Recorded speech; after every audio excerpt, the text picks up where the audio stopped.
Hola, soy Juan David Aristizábal, gracias por estar en Pulso Futuro. Y una de las cosas más importantes que tiene que hacer un país donde la gente se quiera quedar es poder construir empresas, un sistema económico que permita generar empleo, riqueza y oportunidades. Y por eso estoy con un gran invitado. César Pavón es el director de investigaciones de Corfi y además un apasionado y creyente de la confianza como motor de la transformación económica del país y de las empresas. César, gracias por estar en Pulso Futuro. Juan David, muchas gracias por la invitación a Pulso. Para mí es un gusto estar con ustedes el día de hoy. César, usted estuvo en un foro hace poquito y mostró resultados económicos del país. Y alguien en el auditorio dijo, este man es mucho optimista. ¿Por qué? ¿Por qué usted hoy es optimista con el país, con lo que está viviendo la economía, cuando muchos de los colombianos, uno, quieren migrar, no quieren estar acá y las empresas están muy resentidas económicamente? Sí, Juan David, y gracias por empezar por esta pregunta. Yo sí creo que la incertidumbre en general nos ha vuelto pesimistas. Y a mí me sorprende que no solo a la gente del común, sino incluso los analistas. A mí me parece que cuando los analistas ven los resultados, pues nuestra responsabilidad es verlos sin ningún tipo de sesgo, ningún tipo de partido. Si uno le gusta o no, es cuáles son los datos.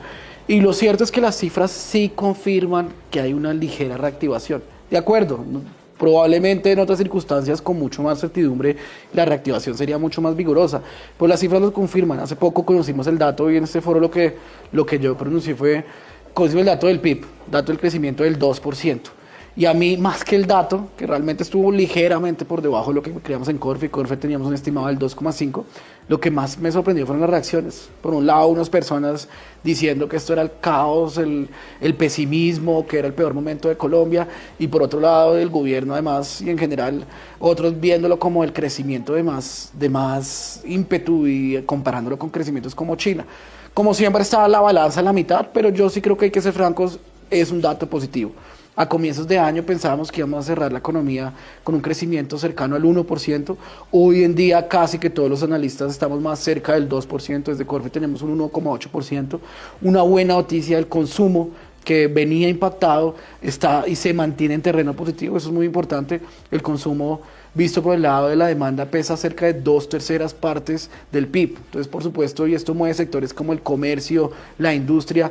El hecho de que el consumo se mantenga positivo es una buena noticia, pero además el otro factor que era lo que más nos preocupaba a nosotros en los últimos datos, de los primeros trimestres de los 2023, es que la inversión, que viene muy capa caída, el año pasado cayó un 15%, el primer trimestre de este año también siguió cayendo a niveles de 2 dígitos, vemos que está viendo la luz al final del túnel. O sea, estamos viendo ya la inversión fija en el tercer trimestre creció un 4%, la inversión total creció más de un 20%. Entonces, por supuesto, hay matices, uno no puede celebrarlo, la minería, por ejemplo, sigue en terreno negativo, la construcción de viviendas sigue en terreno negativo, pero yo sí creo que en general, un balance, si vemos la luz al final del túnel. No era la cifra. Los países que logran duplicar el ingreso de la gente son países que tienen que tener unas cifras de crecimiento muy superiores a esa. ¿Qué necesita hacer el país para poder aumentar su crecimiento y hacer que seamos un país de gente mucho más próspera? Y sí, pues crecer está un poquito, está bien, que es mejor eso que no crecerlo, pero si queremos que la gente se quiera quedar y no vea el charco de afuera como el mejor lugar, necesitamos mover ciertas palancas. ¿Qué tiene que mover hoy el país para construir ese futuro? Qué bueno que me preguntes, porque ahí justamente es el tema de la inversión. Nosotros, ¿por qué nos importaba? Nosotros dimos mucha lata, debo ser franco, al comienzo de este año, el dato de la inversión, mal dato de la inversión, lo comparamos con la semilla del crecimiento, y es porque si uno tiene una baja inversión... ¿Qué es la inversión? O sea, ¿qué es la inversión? Sí, es una pregunta. ¿Cómo se ve eso en el día a día de una empresa, de una familia? Yo siempre pongo el ejemplo de una empresa. Una empresa, uno tiene un flujo de caja que uno lo puede destinar o a los proyectos, a pagar la nómina o a pagar los proyectos de hoy en día. O hay otro presupuesto que es, yo tengo una perspectiva, yo quiero que mi empresa crezca, entonces para que mi empresa crezca más adelante yo necesito invertir en temas de innovación, en el tema de manufacturas, en el tema de construcción. Yo necesito invertir en mi empresa para tener una proyección de 5 a 10 años. Eso mismo pasa analógicamente en mi casa también. Si yo quiero que mi casa, o consumo del hogar crezca en un mediano plazo, yo tengo que generar ingresos para que en el próximos 10 años yo tenga algún tipo de sustento, invertir en vivienda alternativa, fondos de inversión colectiva, etcétera. Eso mismo pasa a nivel nacional. Si yo no tengo una inversión, naturalmente el problema no es del 2025, no es del 2026, es de los próximos 10 años. Y con el bajo nivel de inversión que nosotros teníamos, de hecho nuestro pronóstico y nuestras estimaciones indicaban que el crecimiento potencial, es decir, lo que queremos crecer o lo que va a crecer la economía en el mediano plazo, sería más cercano a un 2,5% que un 3%. Y tú bien lo mencionaste, el tema del PIB per cápita. Según nuestros indicativos, con un crecimiento potencial cercano al 2,5% en vez de un 3%, duplicar nuestro PIB per cápita, es decir, lo que en promedio ganan las personas en el país, nos tomaría el doble del tiempo. Entonces, un tema que realmente es porque generaba preocupación, generación de empleo, superación de la pobreza, todos estos temas sociales se verían muy limitados ante este potencial. ¿Qué se debe hacer? Pues yo creo que hay como 3 variables que jugaron en contra.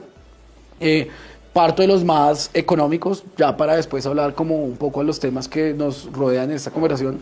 Primero, unas altas tasas de interés. Yo sí creo que no hay que negarlo, que unas altas tasas de interés ante un momento de estancamiento naturalmente generaron esta baja nivel de inversión. Segundo, también el tema tributario. Yo sí creo que el hecho de que hoy en día el sistema impositivo tenga unas tasas de impuestos de renta tan altas relativo no solamente al país de la OCDE, sino a la región, hacen que naturalmente la inversión se vea contraído. Pero un tercer factor que jugó muy en contra en estos últimos años y que hay que revertirlo es la confianza. Siempre eso es un debate que tanto afecta a eso. A mí me gusta mucho un estudio que hizo el Fondo Monetario que estimó que la caída de la inversión de Colombia en los últimos años, cerca de 2/3 partes, se debió a la falta de confianza y la incertidumbre política y económica. Y yo creo que acá, muy al lugar a esta conversación, la confianza juega un rol fundamental. ¿Qué es la confianza? La confianza se mide desde diferentes aristas, pero yo sí destacaría confianza en los sectores estratégicos. Nosotros ya sabemos cuáles son los sectores que jalonan la economía, la construcción, la infraestructura, los temas de vivienda, también el tema mineroenergético, que aunque eso naturalmente, y lo podemos hablar ya en los temas de sostenibilidad, tendrá que reducirse, si vemos que es un bien indispensable para la producción de Colombia.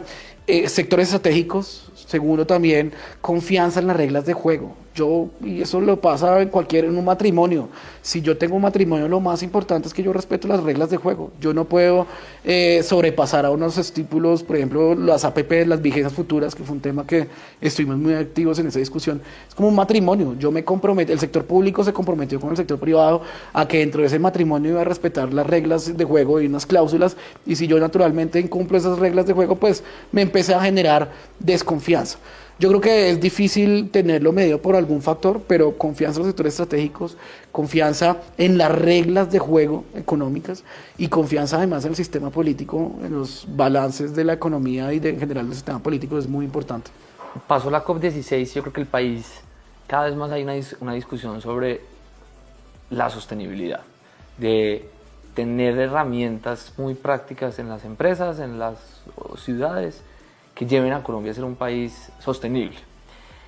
¿Cuál es la reflexión que ustedes están haciendo desde Corfi alrededor de la sostenibilidad y crecimiento económico? Porque por ahí hay una gente que dice que lo que hay que hacer es decrecer, lo cual a mí me parece absurdo, porque es no entender que en este país tenemos que sacar a millones de personas de la pobreza y que tenemos el potencial de atraer turistas o exportar productos.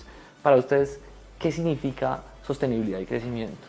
Pues mira, lo primero que yo diría es el crecimiento, es sin lugar a dudas la manera que podemos desarrollarnos y tener sostenibilidad en el mediano plazo. Ese concepto de crecer a mí me sorprendió cuando surgió, pero no hay explicación, y ya lo hablamos de eso. Sin crecimiento no se genera empleo, no se puede superar la pobreza. Un dato rápido, en los últimos 25 años Colombia redució su pobreza casi que a la mitad. Cerca del 75% de esa reducción de pobreza se debe principalmente a la mejora en el crecimiento económico, la mejora en los hogares, en los ingresos. Entonces, crecimiento naturalmente cierra la respuesta de sostenibilidad. Pero ahora me voy a enfocar mucho al tema como ambiental. Nosotros desde Corfi, les comparto, no es novedad, Corfi lo ha hecho vocalmente, pero Corfi está buscando nuevas inversiones. Digamos que su ciclo de proceso de inversión ya llegó a un punto de maduración donde tiene que empezar a buscar nuevas inversiones. Y naturalmente el equipo económico, que es el que yo lidero, apoya estas decisiones de inversión. Y a mí, ¿qué me sorprende? ya la sostenibilidad no es un tema, y es como yo siempre le cuento a la gente, ya no es un tema como de deseo. Hace unos 5 años, 10 años que se decía es que los países desean llegar a una agenda de sostenibilidad. Hoy en día es una realidad. Hoy en día si uno va al sistema financiero, no va a hacer proyectos sostenibles, y uno lo ve en todos los sectores. No hacer proyectos de sostenibilidad impacta negativamente en las finanzas. No tener en los temas de sostenibilidad garantiza que en los próximos 20 a 30 años ya no sean el petróleo, por ejemplo, que hoy en día es un bien indispensable. Colombia además depende en gran medida de eso, pero sabemos que en 20 a 30 años ya la existencia de este commodity se va a acabar, y además las personas no van a consumir esto. Es un cambio de preferencias que por eso muchos, por ejemplo, escogen hoteles como Hoteles Estelar o muchos otros hoteles por su compromiso con el medio ambiente. Digamos, desde lo financiero en deuda o hasta el consumidor final toma una decisión de compra si hay compromiso con la sostenibilidad. Total, y yo sí, de verdad, ese debate, yo creo que ya hay que pasar a la pregunta de cómo vamos a invertir en eso. De verdad, a mí ya me sorprende que algunas personas me digan, oiga, pero es que la sostenibilidad es un deseo de todos los seres humanos, pero en realidad yo esa vez nos hemos reunido con muchos inversionistas, yo también como para plantear, y lo veo en todos los sectores. Tú lo dijiste, los más claros, hotelería y turismo, el tema agro, que también ha ganado unos temas de sostenibilidad, pero hay muchos otros sectores donde uno entre. Por ejemplo, a mí estos últimos días me tiene un poco inquieto y me interesaba mucho el tema de construcción. La construcción no suele ser medido por un tema de sostenibilidad, y hoy en día uno se da cuenta, Colombia se está volviendo bandera en los temas de sostenibilidad de vivienda, ¿no? Hay una certificación EDGE, y Colombia es líder en la implementación de viviendas sostenibles y cumplir unos parámetros para que sean sostenibles. Y yo lo que digo es como eso ya es un sine qua non. Ya en los próximos 10, 15 años, todas las inversiones, y yo lo veo transversal en todos los sectores que nos hemos metido como a entender un poco mejor, la sostenibilidad es como un mandato. César, el año pasado salieron del país 500.000 colombianos. A los jóvenes se les preguntó, hace una encuesta de hace 3 meses, y el 81% de los jóvenes quisiera irse del país si tuviera los recursos para hacerlo. ¿Cuál es el mensaje para los colombianos de por qué hay que quedarse en este momento en el país?